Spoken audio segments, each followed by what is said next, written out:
पे है। लगभग 49 रुपए की इनकी खरीद है और 3000 स्टॉक इनके पास धनलक्ष्मी बैंक के हैं। Gaurang sir, good morning. Prashant बात कर रहा हूं। बताइए, धनलक्ष्मी बैंक पे आपका क्या नजरिया होगा? लगभग 49 रुपए की खरीद है। धन्यवाद प्रशांत, आपका इस मंच पर आमंत्रित करने के लिए। आपको, पूजा को और सभी दर्शकों को शुभ प्रभात हमारे तरफ से। ये एक ऐसी कमजोर बैंक है और जिस प्रकार से इस बैंक को लेकर के जो खबरें आई थी प्रशांत, उसको लेकर के हम काफी चिंतित थे।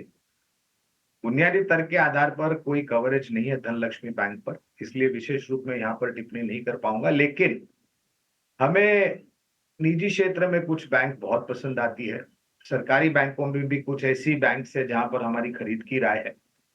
और परिवर्तन के रूप में अगर कुछ विकल्प मैं यहाँ पर सुझाना चाहूँ, तो निजी क्षेत्र में सिटी यूनियन बैंक है और फेडरल बैंक है, जहां पर ये चाहे तो परिवर्तन कर सकते हैं।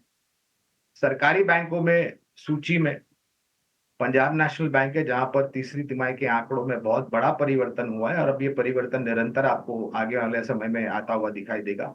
इसके अलावा बैंक ऑफ बड़ौदा भी है, जो हमारी खरीदारी की सूची में। तो ये बैंक्स पसंद आते हुए इस वक्त गौरांग सर को बीच बहुत सारे सवाल आ रहे हैं। ज़रा मैं बारी बारी से उन सवालों को, यूट्यूब के जो दर्शक हैं उनके सवाल हैं। एक दर्शक हैं, उनका सवाल कोल इंडिया पे, हालांकि उन्होंने लेवल्स नहीं बताए, लेकिन कोल इंडिया पर नज़रिया चाहते हैं कि फ़िलहाल के हिसाब से अगर हम देखें तो क्या नज़रिया बन रहा है। इसके अलावा एक और दर्शक हैं, शैलेंद्र प्रताप, वो साउथ इंडियन बैंक पर नज़रिया चाहते हैं। 32 रुपए की खरीद है इनकी। गौरांग सर, ज़रा कोल इंडिया पर सबसे पहले राय दीजिए। तो प्रशांत, कोल इंडिया पर ही नहीं, हम साउथ इंडियन बैंक पर भी राय देंगे, क्योंकि हमारी कवरेज दोनों पर है। इस तीसरी तिमाही के आंकड़े को लेकर के थोड़ी बहुत परिस्थिति कमजोर थी। और एक चीज आपको ध्यान में रखनी चाहिए कि कोल इंडिया जिस कारोबार है, कोयले की खदान यानी कि कोल माइनिंग, तो कभी कभी ऐसी परिस्थिति होती है कि कोल माइनिंग करते करते जो क्वालिटी आती है कोल की, वो इतनी बेहतर नहीं होती है। कुछ कारणों को लेकर के जिस मात्रा में माइनिंग की जाती है उसके आंकड़े नीचे आते हैं, क्योंकि कुछ परिस्थितियां ऐसी आती है कि उनको काम काज थोड़ा बहुत रुकाना पड़ता है वगैरह वगैरह। तो और पिछले साल भर में आप देखने जाए प्रशांत, तो मेरे ख्याल से इस कंपनी ने अच्छा रुझान दिया है। एक तो कोयले की क्वालिटी में सुधार हुआ था कुछ तिमाहियों में, और दूसरी तरफ ई ऑक्शन के द्वारा जो रियलाइजेशन होते थे वो भी काफी बेहतर हुए थे। और कोयले की मांग को लेकर के तो कोई प्रश्न चिन्ह है ही नहीं। तो अगर निवेश लंबी अवधि के लिए, तो पहले तो बने रहे। साउथ इंडियन बैंक पर, ये एक ऐसी बैंक थी, निजी क्षेत्र की छोटी बैंक, जो काफी लंबे समय तक 15 और 20 रुपए के आसपास कामकाज करती रही। फिर यहाँ पर भी अगर आप देखने जाएं तो पिछले कुछ तिमाहियों से नतीजों में बहुत बेहतर सुधार हुआ है। फिलहाल जो लक्ष्य हम लेकर के चल रहे हैं साउथ इंडियन बैंक पर, वो करीबन 40 रुपए के आसपास है लंबी अवधि के लिए। ओके, ठीक है। तो ये है नजरिया स्टॉक पर। सवाल भेजा है सुज़लॉन एनर्जी पे। गौरांग जी, आपसे सवाल होगा, सुज़लॉन एनर्जी ये कहना चाह रहे हैं कि मौजूदा स्तर पर लॉन्ग टर्म के लिए ले सकते हैं क्या? आपकी क्या सलाह होगी सुज़लॉन पर? देखिए, ये स्टॉक काफी लोगों को सताया है। स्टॉक जिस स्तर पे हुआ करता था और जिस स्तर पर है, परिवर्तन हुआ है, इसमें कोई दो राय ही नहीं पूछा। लेकिन बुनियादी तर्क के आधार पर अगर आपको ग्रीन एनर्जी यानी कि सूर्य से उत्पादन होने वाली सोलार एनर्जी, या फिर सूर्य ऊर्जा, या फिर वायु से उत्पादन होने वाली वायु ऊर्जा, या फिर विंड पावर, यहाँ पर निवेश करना है, तो हमारी इस पर तो कवरेज नहीं है, इसलिए विशेष रूप में टिप्पणी नहीं करूंगा। लेकिन टाटा पावर, एनटीपीसी, सीएससी जैसी कंपनियां हैं जहां पर हम खरीद की राय दे रहे टाटा पावर, दूसरा स्टॉक आपने कौन सा बोला गौरांग जी? एनटीपीसी? हैं। एनटीपीसी, टाटा पावर और CESC. CESC, Tata power, NTPC. अगर आपको पावर स्पेस में एंट्री लेनी है तो ये 3 स्टॉक्स ज़्यादा बेहतर नज़र आ रहे हैं बनस्पत सुज़लॉन के। तो अगर आप एंट्री लेना चाह रहे हैं तो आप यहाँ पर एंट्री ले सकते हैं। सवाल शामिल कर लेते हैं। हमें सुबू बाबू जी ने सवाल भेजा यूट्यूब पर ही, और ये जानना चाह रहे हैं कि वोडाफोन आइडिया में अब क्या करें। गौरांग जी, आपसे सवाल होगा, क्या लग रहा है आपको कंपनी का फ्यूचर? खबरें आ रही हैं फंड रेज करने की और इक्विटी डेट के जरिए 45,000 करोड़ रुपए जुटा सकती है, लेकिन ये जो डेवलपमेंट हो रहे हैं और पूंजी जुटाने के बाद भी क्या आपको लग रहा है कि कंपनी की मुश्किलें कुछ खत्म होंगी और वोडाफोन आइडिया में जो एग्जिस्टिंग निवेशक बने हुए हैं, ज़्यादातर इसमें हम रिटेल इन्वेस्टर्स देख रहे हैं। उन्हें अब क्या करना चाहिए? अब खबर आने के बाद हम 10% की गिरावट आज देख रहे हैं स्टॉक में। तो आपका क्या व्यू बन रहा है स्टॉक पर? पूजा जी 30 सेकंड का समय थोड़ा ज्यादा देना इस प्रश्न का उत्तर देने के लिए। पहले तो महीने दर महीने उपभोक्ताएं जो हैं इनके पास वो गंवा रहे हैं भारतीय एयरटेल और जियो को, पहली बात। दूसरी बात, 2 लाख करोड़ से ज्यादा का बकाया है बैलेंस शीट पर, तो 40,000 50,000 करोड़ की पूंजी क्या करेगी इस पे? दूसरी बात। तीसरी बात, 5G का तो सोचना दूरी है, क्योंकि अभी तक ये 4G पे ही कामकाज कर रहे हैं। ये क्षेत्र ऐसा है जहां पर भारत में इतनी बड़ी संख्या में उपभोक्ता होने के कारण केवल 2 कंपनियां प्राथमिक रूप में कामकाज करे ये अनिवार्य नहीं है, यानी कि मोनोपोली ड्यूपोली जैसी सिचुएशन। ये अच्छा होगा कि बड़े सक्षम प्रतिस्पर्धी इस क्षेत्र में आए जिससे उपभोक्ताओं को लाभ।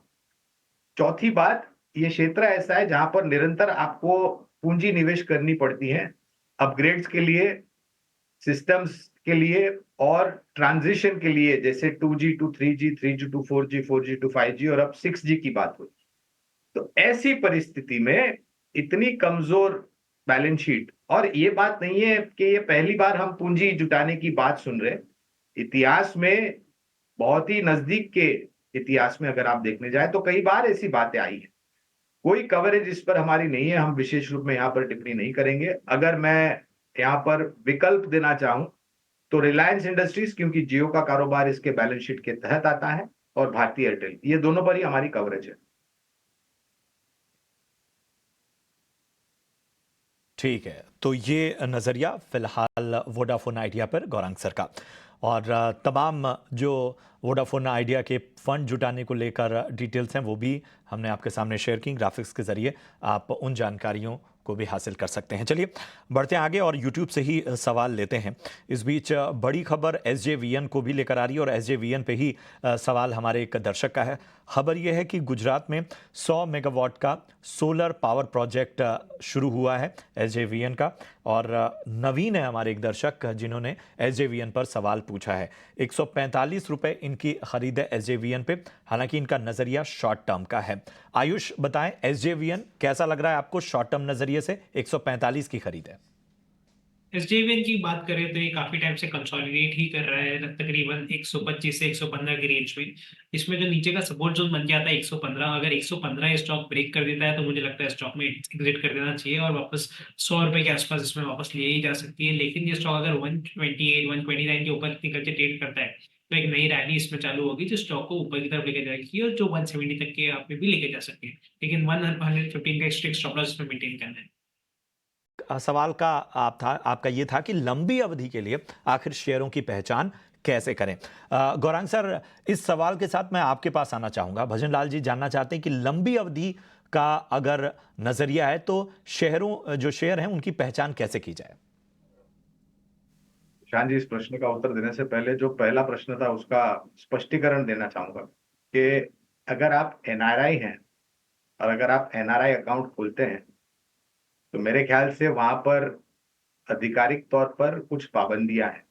अगर आप स्थानीय अकाउंट खोलते हैं तो आपको ट्रेडिंग की अनुमति दी जाएगी।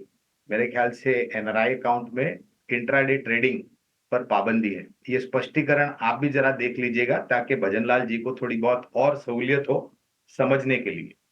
कहने का तात्पर्य, अगर NRI अकाउंट है तो वहां पर according to regulation intraday trading नहीं कर सकते आप। स्थानीय मार्केट में अगर लोकल अकाउंट है तो फिर आपको इजाजत मिलती है। आते हैं अब फंडामेंटल्स के ऊपर। तो भजनलाल जी, जो भी ब्रोकर के पास आप अपना, और ब्रोकर यानी कि मानित और रजिस्टर्ड ब्रोकर, सेबी से जो रजिस्टर्ड है उसी के पास आप अकाउंट खोलिएगा। ऐसे तो अनौपचारिक तौर पर बहुत सारे लोग सोशल मीडिया पर, जो कि एक अनरजिस्टर्ड विश्वविद्यालय जिसे मैं कहता हूं, गूगल और व्हाट्सएप और जो भी सोशल मीडिया यूनिवर्सिटीज होती है, वहां पर जो जानकारी है उसको नजरअंदाज कीजिए। रजिस्टर्ड से भी रजिस्टर्ड ब्रोकर के पास जाइए। ब्रोकर क्या इतिहास क्या है कामकाज करने में इस क्षेत्र में वो समझ लीजिए, उसके पास जाकर के अकाउंट खोलिए। और जब आप अकाउंट खोलते हैं तो वो ब्रोकिंग हाउस या फिर वो जो कंपनी होगी वो अपने आप के तरफ से फंडामेंटल रिसर्च रिपोर्ट्स भी निकालती होगी, जैसे हमारी कंपनी भी निकालती है। तो आपको खुद को मेहनत करने की जरूरत नहीं है, क्योंकि आपका ब्रोकर आपको वो सहायता करेगा कि लंबी अवधि के लिए आपको कौन से कंपनी में निवेश करना है। लेकिन केवल मात्र ब्रोकर के कहने पर या किसी एक व्यक्ति के कहने पर आप निवेश मत कीजिए। थोड़ा बहुत निवेश करने के लिए आप भी अभ्यास कर लीजिए, समझ लीजिए कि कौन सी कंपनी में कौन से क्षेत्र में आप निवेश करने वाले हैं। ये सबसे पहले बाजार सभी जोखिमों के अधीन होता है, चाहे आप कारोबारी हो या निवेशक हो। राष्ट्रीय स्तर पर, अंतर्राष्ट्रीय स्तर पर जो भी घटनाक्रम होती है, उसका सकारात्मक नकारात्मक सा असर बाजार पर पड़ता है। बाजार में निवेश करते हैं तो आपके पास जोखिम झेलने की क्षमता ऊपर की तरफ होनी चाहिए। और अगर आप बाजार में निवेश करते हैं तो कोई ऐसी गारंटी नहीं है कि आपका निवेश की गई पूंजी सिर्फ बढ़ेगी, घट भी सकती है। तो इसकी तैयारी आप स्पष्ट रूप से रखें।